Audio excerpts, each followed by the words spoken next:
Okay, so continuing with our movie data set, just a very simple data set. It makes it easy. It is, I wouldn't say dumbed down, but it's simple. It's relatively clean data, and it's easy to visualize, but that's why I'm using it. It's also, licensed, so I can use it. But what I show you here, these steps will apply for pretty much any data set.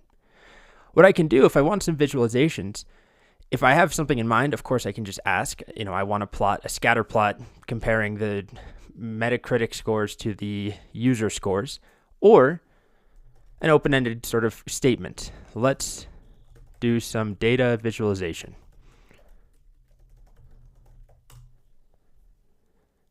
And it will suggest some options, just like it did earlier. Histogram of ratings, histogram of runtime, scatter plot of ratings versus earnings, bar chart of top 10 directors, line plot of number of movies over time, bar chart of genres. Let's do a histogram of ratings. Let's start with a histogram of the movie ratings. And we'll see the distribution of this is the user score ratings. And it's likely using matplotlib. It is. Again, not critical if you've never heard of matplotlib or you don't know how to use it. It is quite straightforward, though. This is a good way to understand how this works. If you look at the code, it's pretty straightforward. So we have things like create a histogram. You can set the color here. You can set the edge color of your histogram. You can set the title, the x-axis label, the y-axis label, and then you show the plot. But that's not the point of this video. You don't have to understand any of this. Here is our plot. So it shows a distribution of the movie ratings. So most of them, they go between mid 7s up to just a handful that are above 9.0. Most of them are in the 7.7 to 8 range, 8.2 range. And then I could do a whole bunch of things. I could ask it to, let's change the color of the histogram to, I don't know, let's do purple. Simple enough. If you're a developer, it's changing a single line right here where you set, it's not even a line, just changing, a single word right there. Instead of sky blue, you can replace that with a different color. And that's exactly what it does. Color equals purple. So it runs this code, it gets the plot, the generated plot, and then it renders it for us so that we can see it eventually. There it is. Beautiful purple.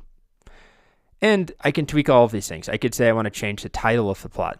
Instead of distribution of movie ratings, I won't show it to you just because it takes a little time every time I run it, but you would just ask, can we change the title to movie ratings of top 1,000 IMDb movies?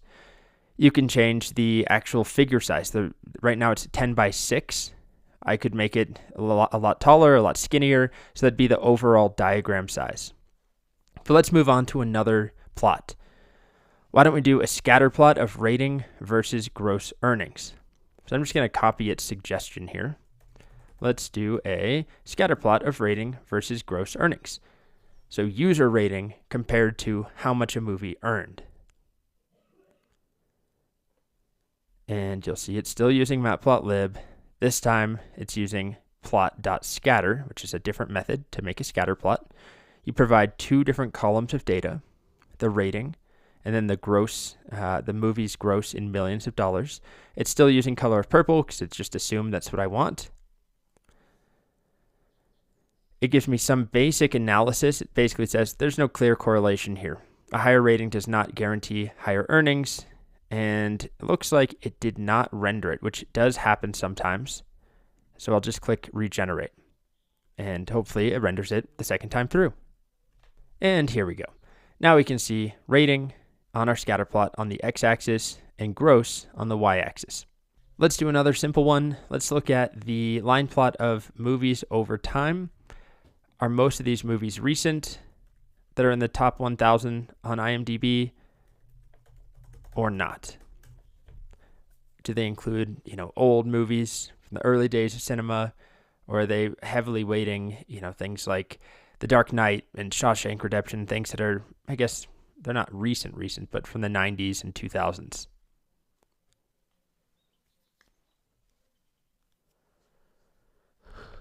Okay, so here we go. And it's going to give us some analysis, a general increasing trend in the number of movies released per year with some fluctuations. Here we are. So there are some early movies, but for the most part, the highest rated, this is a list of the top movies most popular on IMDb. Most of them are more recent, certainly from the 80s onwards, if not 90s onwards. So that makes sense, right? This is all user votes that's controlling it. And I think most users who are around today, the typical movie audience is watching movies that have been released relatively recently over movies from the 20s and 40s. And we could try asking something like, is there a correlation between the Metascore critic rating and the average user rating?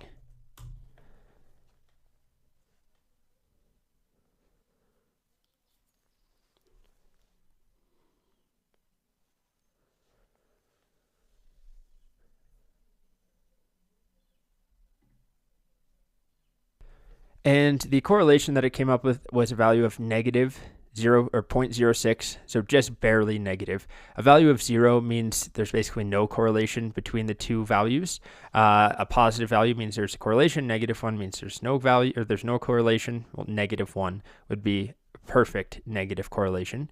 In this case, it's close to 0, indicating that there is no significant correlation between the Metascore and the average user rating. This suggests that a movie's critical rating, the Metascore, does not necessarily align with how users rate the movie on IMDb. And that makes sense, right? There's tons of critically acclaimed movies that users don't rate highly, and there's tons of movies that critics have panned that are very popular and have high user ratings. And I could just finish with something like, what other things can we visualize with this data set? So this is very undirected, right? I'm letting it tell me about the analysis and visualization that we can perform.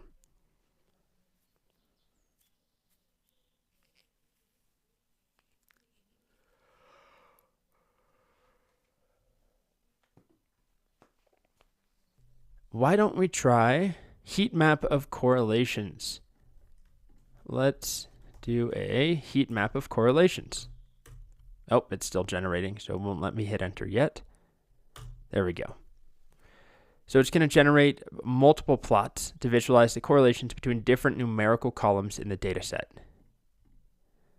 And it's actually doing something different this time. It's using a different plotting library called Seaborn. Very popular, especially when performing this sort of analysis.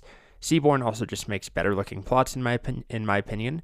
So here we have a heat map of correlations. So it goes from, in this case, a little bit below 0, slightly negative, up to +1, a perfect correlation. And then we have our different columns. So runtime, you can see on this y-axis, we've got runtime and runtime down here. They correlate perfectly. That makes sense. That's going to be those bright red patches. Looking at this, there's not all that many standout correlations. This is our closest bet, or our best bet. This is runtime correlating to rating.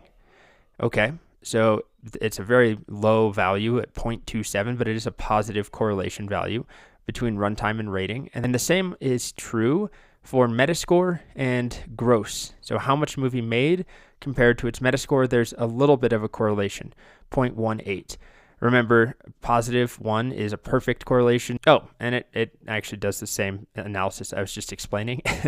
From the heat map, we can see there's no strong correlation between any two variables. The highest correlation is between rating and Metascore, around 0.29, suggesting a weak positive correlation. Anyway, that's just some exploration of the visualization capabilities, and you can go back and change the colors, the sizes, the columns that are used, the labels, do whatever you want, just using plain English, right? I can just ask it, can we change the name of this plot? Can we change the background color? Can we change the scale that we use? You can do all of that, and it will update the diagram for you without you having to understand how to use matplotlib or how to use Seaborn or any of these other Python packages like pandas. So pretty cool stuff. Even though we're working with a very basic data set, it can do a lot.